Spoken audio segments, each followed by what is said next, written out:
Hi everybody, hope you can hear me. I've actually managed to remember to switch on my microphone, so hope I'm coming over loud and clear. Just move the chat box out of the way, pop that down. I've actually dropped onto just going over what Anna was saying on the 60-minute for the Aussie dollar. In fact, let me start with that workspace. Let's go there first. Where are we? There we go. Okay. If you remember from Anna's chart, that was on 60 minutes, and it was trading around the, let's pop that up, that's the Aussie dollar on 5 minute, so a much quicker time frame. It was trading around the volume point of control. There was resistance overhead, and that strong resistance was up at just above 71.50. And the important point about it is this, that multiple timeframes are just a key plank for many, many different reasons. Not least of all, they give you different perspective in terms of volume price analysis. They give you a different perspective in terms of the indicators as changes in sentiment ripple through. So on the trend monitor, for example, it also gives you all these different levels of where the volume point of control is. It gives you different aspects of the histogram, of what volume is likely to present itself ahead or below in terms of resistance and support. And in addition to that, you've also got the accumulation distribution indicator here, which will give you all these price-based levels. And the important point is this, that on the 60-minute chart, if you're an intraday trader, and this is a 5-minute chart and you're looking at this as an opportunity, all well and good, that's fine. Trading to the upside, that's fine. More dollar weakness and some Aussie strength. But if you recall on that chart at 71.50 or just below, there was a heap of resistance which had been tested, retested several times. Now, if you're not aware of that as an intraday trader, you should be, because on a 5-minute chart, if you're trading this as a 5-minute scalping opportunity, I can assure you a 60-minute chart carries a huge amount of weight and far more significant than what's on the 5-minute chart. Therefore, if you're going to take a trade to the upside and you're looking at it moving through this region here, which is fine, you've got low volume moving up to 71.48 and beyond, but you're not aware of the fact that on the 60-minute chart, you've got a ton of resistance overhead, which has already come into play several times. This is the crux of it's a fundamental aspect of trading. Forget about the indicators for a moment, just using multiple timeframes in this way to reveal other pieces of the jigsaw puzzle which you wouldn't see if you're just focused on maybe 1 or 2 charts. We always recommend having 3 minimum, sometimes 4, but at least it gives you that perspective. And the point is this, that a slower time frame, and a slower time frame is all comparative, but it's the time aspect will always add significance and weight to whatever is on that chart, to whatever you are trading in a faster time frame. So if you see things on a slower time frame, then they are going to carry much more significance. And I'll go on to the currency heat map, because in a way it's a similar situation there, where we weight everything on the ranking ladder to arrive at this condition where we see the currency pairs move much more slowly, because they are weighted according to the significance of the time frame. And it's logical when you think about it. A 1-minute time frame, something happening in a 1-minute time frame, an area of resistance or support or some volume injection. If that is going to occur in a 5-minute or a 15-minute or a 30-minute or a 60-minute, right the way down the time frames, they are going to be more significant, and over there'll be the weight they carry will be much more significant than that is carried on a 1-minute.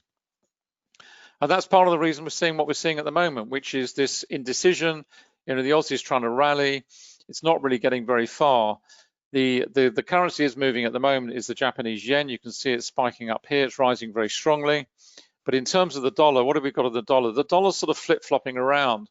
And when you look at it across the charts, this is the dollar matrix. So we've got cable, Aussie, euro across the top, dollar CAD, New Zealand dollar, and dollar Swiss. Lots of sideways price action, There's also lots of volatility candles all over the place. You've got them here, you've got one here to the downside, we have one here into congestion. Okay, we broke to the downside, more volume coming in, bit of buying. We're expecting some congestion, we're expecting possibly a reversal maybe, but certainly at the very least congestion, which is what we're getting right now.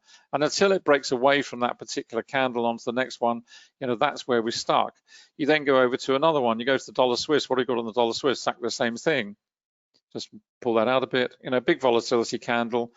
And into the congestion. So it's what we expect to see. So if we see a volatility trigger, we're not going to be surprised. We're not expecting anything other than congestion or a possible reversal. If it carries on to the downside, fine, all well and good.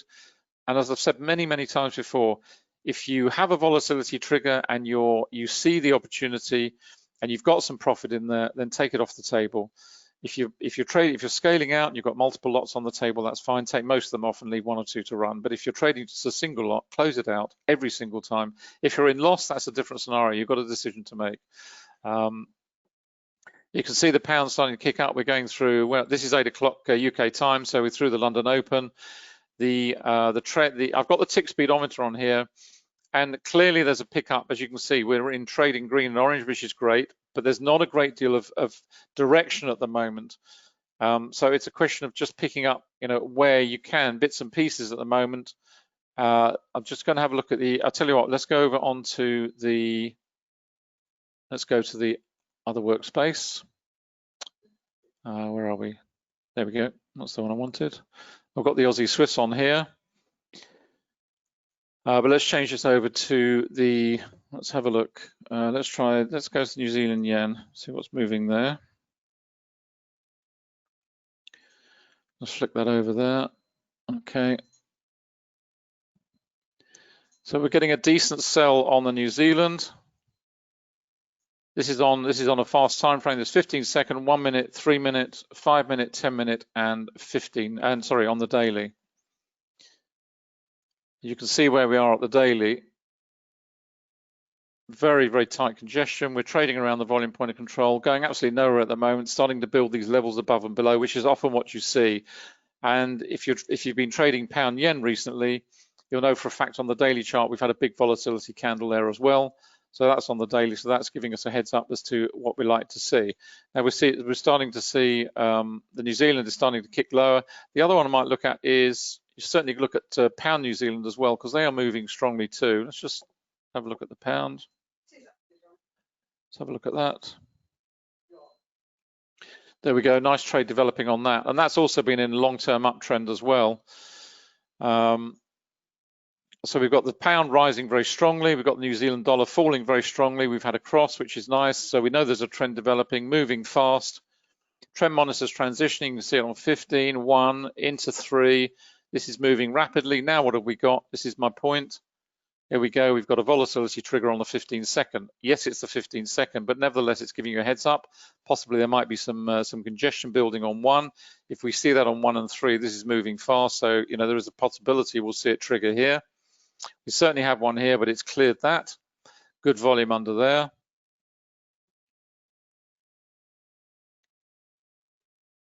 We've got low volume ahead here. We've got low volume ahead here. Low volume pretty much all the way down. Let's go down to the 10. Okay, we've got decent volume here to break through.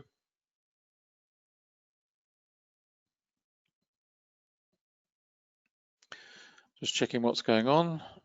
This is on 3 minute, I think. Oh no, 5 minutes, sorry. That's on the 5 minute time horizon. Got some way to go yet. Still rising strongly. New Zealand's falling strongly too. And this is what you're looking for the whole time. This is a perfect example. Very steep, strong buying in one currency, very strong selling in the other, which is the New Zealand. And that's the reason this trend is developing so nicely, building fast. Nothing particularly too frightening at the moment. Look at the one. Bit of selling coming in there. We're seeing some more selling coming in here. We've got a wick here. Just see how this candle closes on 1. But we've got low volume on the VPOC, which is good. Trend monitor's nice and blue, helping to keep us in, which is what it's designed to do.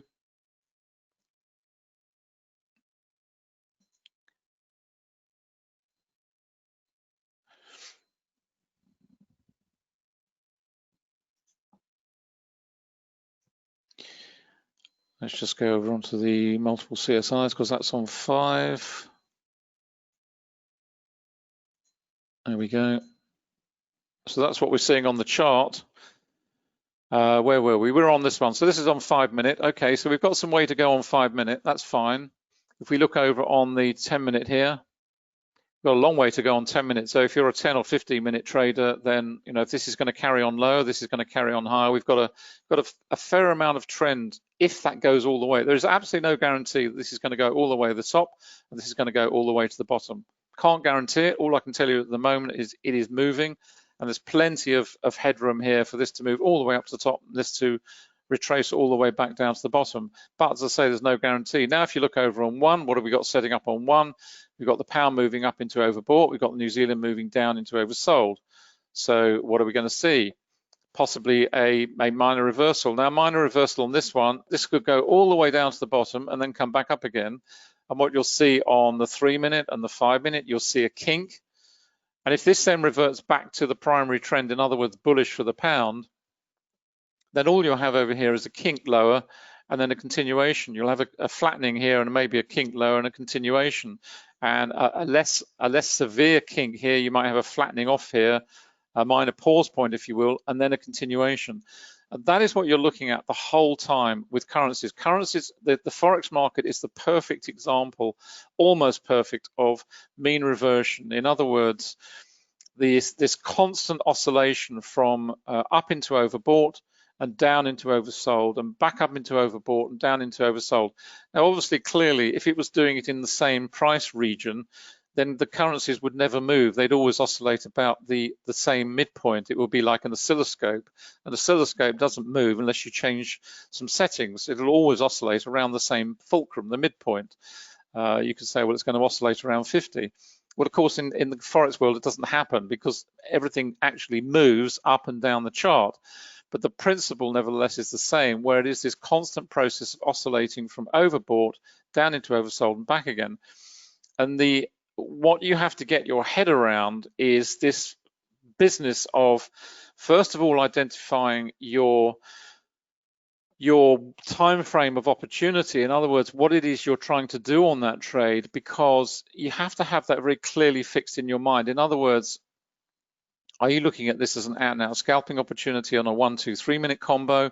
Are you looking at it as a much longer, stronger trend reversal, as you would be over here, for example, on the 10 minute, where you'd really be looking to hold this for maybe, if you're on a 10-minute chart, you'd be looking to hold it for maybe, an hour, let's say, for example, by which time, this might well have got up to the top, this might well have got down to the bottom. And in that time horizon, in that 60 minutes, this could well have oscillated up and down 4, 5, 6 times in here on the 1 minute chart, because that's how a trend is constructed. It is not constructed in a straight line from here through to here.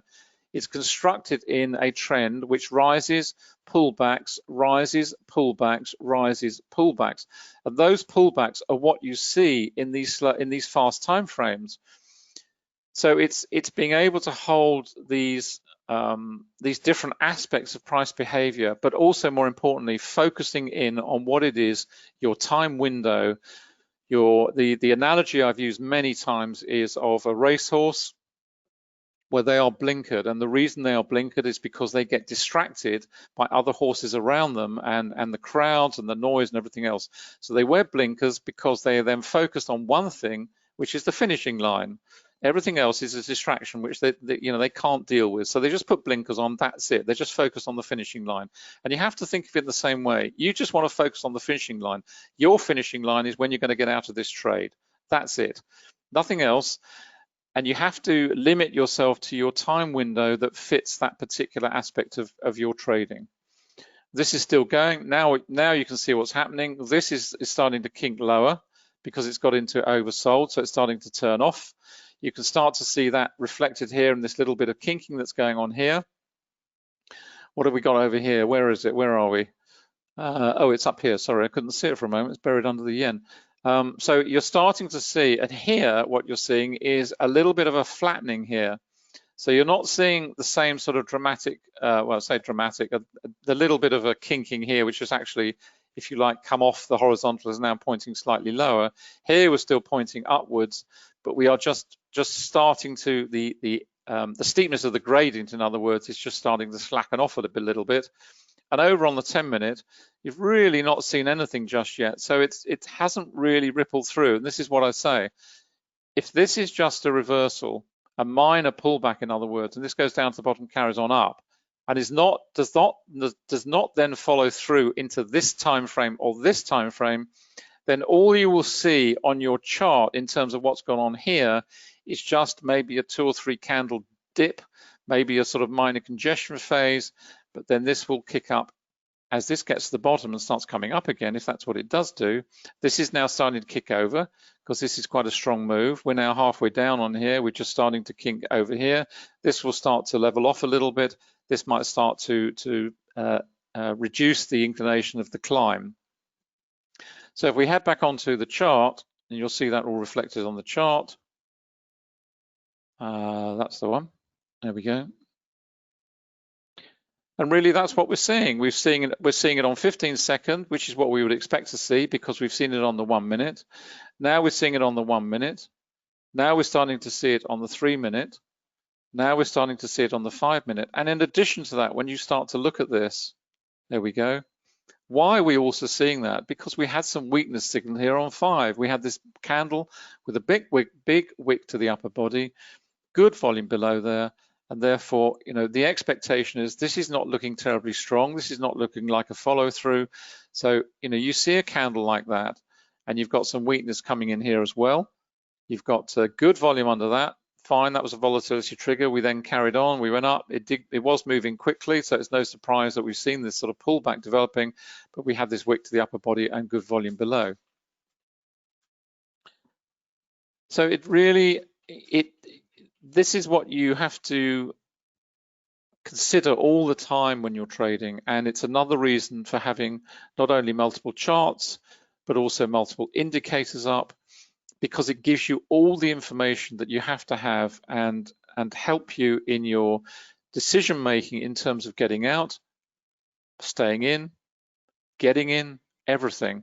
The getting in part is easy. The hard part is actually getting out at the right time, or at least scaling out, taking positions off the table and leaving positions to run. And what you're seeing here now in terms of multiple timeframes is what we expect to see. We've gone through the VPOC. We've got some support that came into play, minor support there, but it didn't figure. We've gone through that. The trend monitor is red. You're starting to see that now reflected across into the 1 minute in terms of transitional changes in color, which is as you expect to see. No change here yet on the 3 minute, and certainly nothing on the 5 at the moment. Because as I said, if you're trading this as a 10 or 10 minute trader and you're looking at maybe this from an hourly perspective, you may well not be bothered about this, because this, as far as you're concerned, as a slower term trader, is merely just a pullback that you expect in all trading opportunities. Yeah, so I hope walking you through that has given you a perspective on how to manage positions and how to look at it through this prism of multiple timeframes and what the indicators are telling you also.